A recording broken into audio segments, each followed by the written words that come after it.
Chers et frères guinéens, oui, un gouvernement a démissionné. Oui, des changements arrivent. Et c'est normal dans une transition sérieuse. Mais posons-nous la vraie question, pourquoi la transition existe-t-elle? Parce que la Guinée était bloquée, parce que l'État était confisqué, parce que la corruption était devenue un système. Le 5 septembre 2021, le président Mamadi Doumbouya et le CNRD ont pris leurs responsabilités quand d'autres avaient échoué.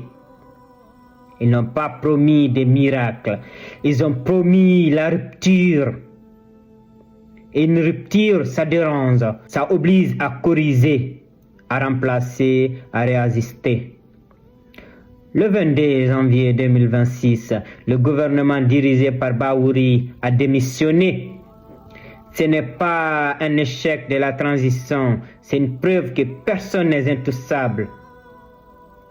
Avant, on échouait et on restait en place. Mais maintenant, on échoue, on part. C'est ça la différence. Oui, la vie est dure. Oui, le riz est cher. Oui, le carburant coûte cher. Oui, le courant et l'eau posent problème. Oui, les jeunes souffrent.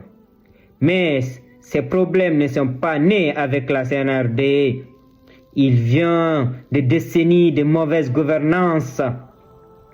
Et pour la première fois, on voit un pouvoir qui ose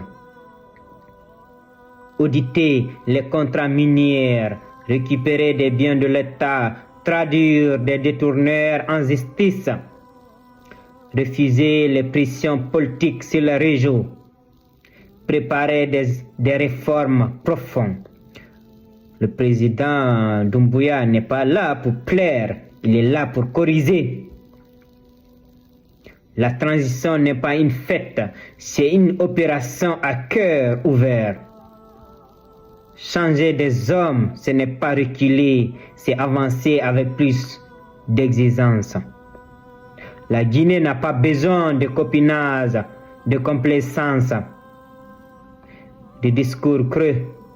Elle a besoin de rigueur, de courage, de discipline, de patriotisme. Et c'est exactement la ligne du CNRD. Alors oui, un nouveau premier ministre arrivera. Mais le plus important, c'est que la vision du président reste la même. Une Guinée debout, respectée, juste. C'est ça le plus important.